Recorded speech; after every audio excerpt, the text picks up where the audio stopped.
நஷ்டங்களையே சந்திச்சு கொண்டு இருக்கின்ற இந்த மிதுனராசி என்பவர்கள் தன்னுடைய தொழிலில் சில மாற்று முயற்சிகள் பண்ணி அந்த தொழிலை ஒரு நல்ல நிலைமைக்கு ஒரு மாற்றக்கூடிய ஒரு தருணமாக தான் இருக்கும். பெற்றோர்கள் சம்பந்தப்பட்ட சில விஷயத்துல நல்ல அக்கறை எடுத்து அவர்களுக்கு உண்டான சில உதவிகளை செய்யக்கூடிய ஒரு தருணமாக இருக்கும். அந்த உதவிகள்னால நீங்க மேலும் மேலும் நல்ல ஒரு வளர்ச்சி பாதைக்கு செல்வதற்குண்டான ஒரு அமைப்புகளாக தான் இருக்க போகுது.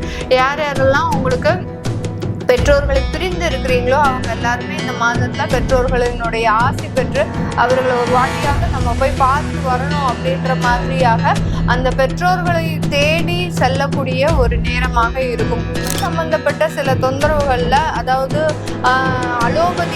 அலோபதி மருத்துவம் அப்படின்னு சொல்லக்கூடிய அந்த ஆங்கில மருத்துவத்தை நீங்க எடுக்கும்போது அதுக்குண்டான ஒரு நிவர்த்திகள் கண்டிப்பாக இந்த மிதுனராசி என்பவர்களுக்கு கிடைக்கும். ஏன்னா மிதுனராசி என்பவர்கள் மேக்சிமம் இந்த மாதிரியான ஒரு அலோபதி ட்ரீட்மெண்ட்டுக்கு போகவே மாட்டாங்க. ஹாஸ்பிட்டல் போறதுக்கே விருப்பப்பட மாட்டாங்க.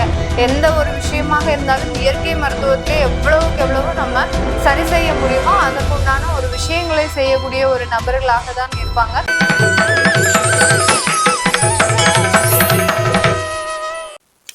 வணக்கம் நேர்களே, நான் உங்கள் ஆஸ்ட்ரோ பூர்ணா. இன்னைக்கு நாம பார்க்கக்கூடிய பதிவு நவம்பர் மாத பலன்கள்.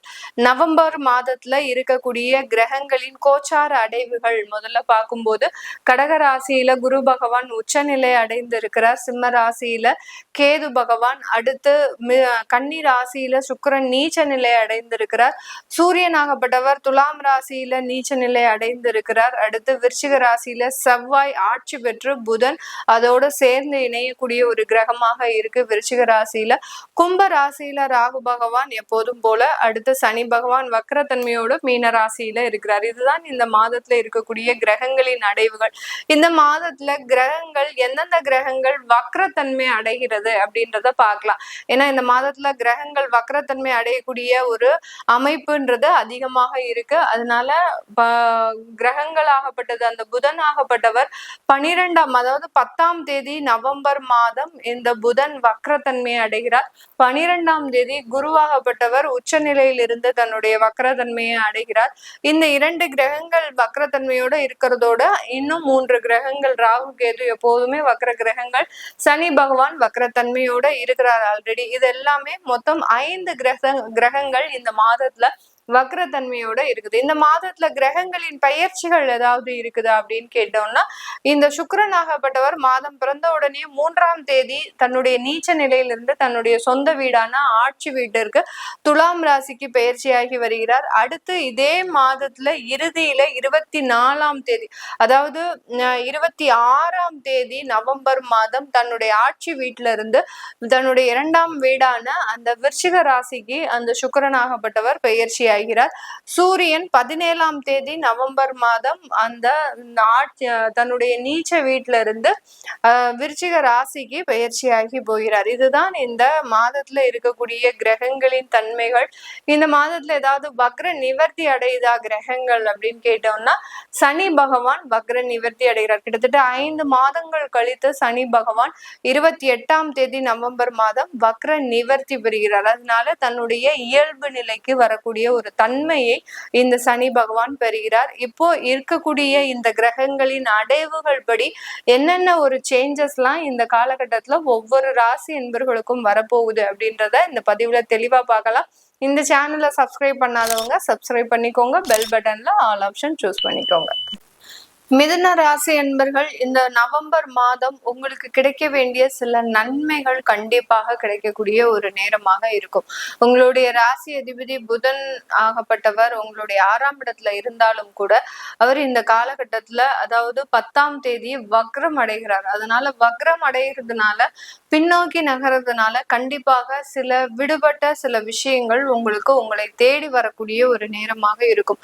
சில பேருக்கு ஏதாவது தொழில் சம்பந்தப்பட்ட ஒரு ஆர்டர்ஸ் ப்ராக்ரஸ் மிஸ் ஆயிருந்தா கூட மீண்டும் உங்களுக்கு வந்து சேர்றதுக்கு உண்டான ஒரு அமைப்புகள் இருக்கு. தொழில் ரீதியான சில நஷ்டங்களை நீங்க எதிர்கொள்ளக்கூடிய ஒரு நிலையில இருந்த இந்த மிதுன ராசி அன்பர்கள் அதை ஈடுகட்டக்கூடிய ஒரு அமைப்புக்கு வரக்கூடிய ஒரு நேரமாக தான் இந்த மிதுன ராசி அன்பர்களுக்கு இருக்கும். இந்த மிதுன ராசி அன்பர்கள் இந்த காலகட்டம் உங்களுடைய 4ஆம் இடத்துல இருக்கக்கூடிய அந்த சுக்கிரன் நீச்சம் அடைகிறார். அதனால நீச்சம் அடைந்த இருக்கக்கூடிய அந்த சுக்கிரன் 5ஆம் இடத்திற்கு பயிற்சி ஆகிறார். 3ஆம் தேதியே அந்த 5ஆம் இடத்திற்கு பயிற்சி ஆகிறதுனால இது நாள் வரைக்கும் குழந்தைகள் சம்பந்தப்பட்ட ஒரு விஷயத்துல அவர்களுக்கு ஏதோ ஒரு திருமண ஏற்பாடுகள் பண்றீங்க, இல்ல அவர்களினுடைய காதல் வாழ்க்கையில ஏதாவது ஒரு பிரச்சனைகள் இருந்தது அப்படின்ற பட்சத்துல இந்த மாதத்துல இருந்து அது எல்லாமே நிவர்த்தி ஆகக்கூடிய ஒரு நேரமாக தான் இந்த மிதுன ராசி என்பர்களுக்கு இருக்கும்.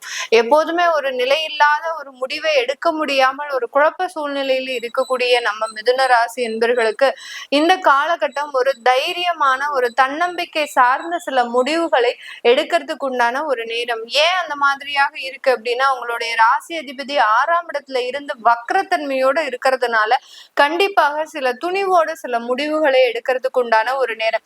எப்போதுமே நஷ்டங்களையே சந்திச்சு கொண்டு இருக்கின்ற இந்த மிதுனராசி என்பவர்கள் தன்னுடைய தொழிலில் சில மாற்று முயற்சிகள் பண்ணி அந்த தொழிலை ஒரு நல்ல நிலைமைக்கு ஒரு மாற்றக்கூடிய ஒரு தருணமாக தான் இருக்கும்.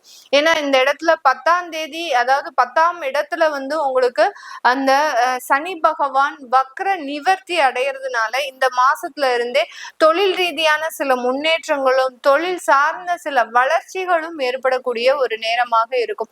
சில பேர் பாத்தீங்கன்னா கன்ஸ்ட்ரக்ஷன், அடுத்து பாத்தீங்கன்னா கமிஷன் சம்பந்தப்பட்ட தொழிலில் இருக்கக்கூடியவர்கள், அதாவது ரியல் எஸ்டேட் கமிஷன்ல இருக்கிறவங்க, அடுத்து லேண்ட் புரோக்கர்ஸா இருக்கக்கூடியவர்கள், அடுத்து பாத்தீங்கன்னா கான்ட்ராக்ட் ஒர்க்ல கமிஷன் பாக்குறவங்க, இந்த மாதிரியாக தன்னுடைய இன்வெஸ்ட்மெண்ட் எதுவும் இல்லாமல் தன்னுடைய நாலேஜை மட்டுமே ஒரு இன்வெஸ்ட்மெண்டா வைத்து தொழில் செய்யக்கூடியவர்களுக்கு இந்த நவம்பர் மாதம் நல்ல ஒரு அபரிமிதமான ஒரு லாபத்தை தரக்கூடிய ஒரு மாதமாக இருக்கும்.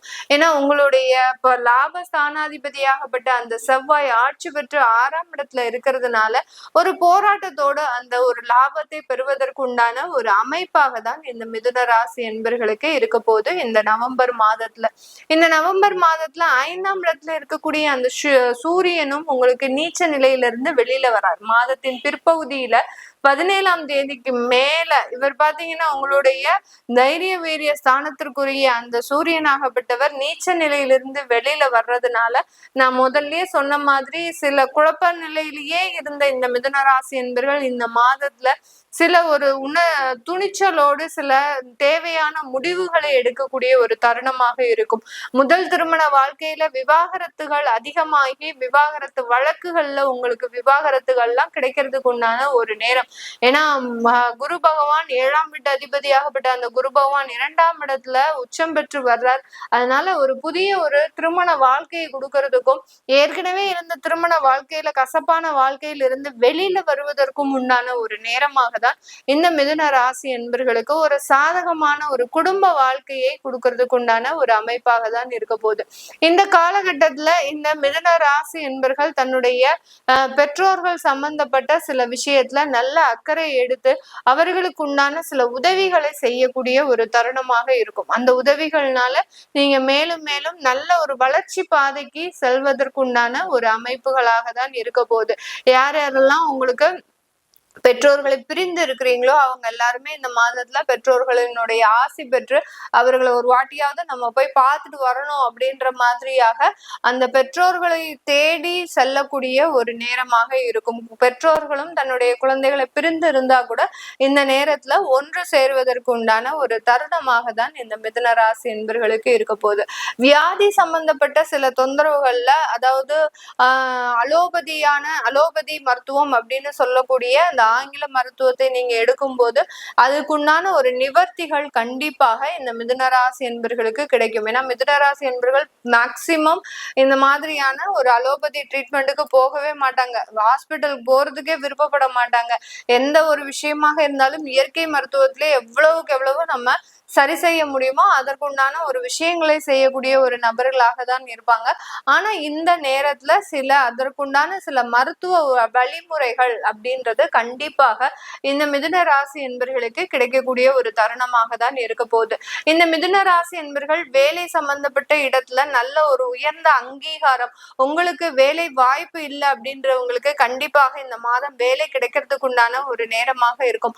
6ஆம் இடத்துல 3 கிரகங்கள் சேர்க்கை பெற்று இருக்குது. அதாவது சூரியன், செவ்வாய், புதன், சுக்கிரன் இந்த மாதிரியான கிரகங்கள் எல்லாமே அந்த இடத்துல 4 கிரகங்களும் சேர்க்கை பெற்று இருக்கும்போது கண்டிப்பாக இந்த மாதத்துல இந்த மிதுன ராசி அன்பர்களுக்கு வேலை சம்பந்தப்பட்ட பிரச்சனைகள் எதுவுமே வராது.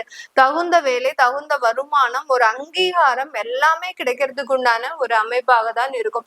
இந்த இடத்துல இருந்து ஒரு நல்ல ஒரு வளர்ச்சி மிகுந்த ஒரு வேலைக்கு நான் போகலாம்னு நினைக்கிறேன். அந்த மாதிரியான விஷயங்களுக்கு இந்த நவம்பர் மாதம் எந்த மாதிரியாக சப்போர்ட் பண்ணும் அப்படின்னு கேட்கிறவங்க கண்டிப்பாக ஒரு வளர்ச்சி மிகுந்த ஒரு பாதையை நோக்கி பயணிக்கக்கூடிய ஒரு நேரமாக தான் இந்த மிதுன ராசி என்பர்களுக்கு இருக்கும். ஏன்னா இது நாள் வரைக்கும் சனி வக்ரத்தன்மையாக இருந்ததுனால ஒரு குழப்பமான ஒரு சூழ்நிலை. உங்களுடைய வேலையில சில நேரத்துல உங்களுடைய உயரதிகாரி சப்போர்ட் பண்ணுவாரு, சில நேரத்துல அப்படியே அம்போன்னு உங்களை விட்டுருவாரு. எனக்கு எதுவுமே தெரியாது, உன்னுடைய ரெஸ்பான்சிபிலிட்டிஸ் அப்படின்னு சொல்ற மாதிரியாக அந்த உயரதிகாரிகளின் சப்போர்ட் இல்லாம இருக்கக்கூடிய இந்த நேரத்துல இந்த மிதுன ராசி என்பர்களுக்கு வெளியிடங்கள்ல கண்டிப்பாக வேலை வாய்ப்புகளும் கண்டிப்பா இருக்கிறதுக்கு உண்டான ஒரு நேரம் தான்.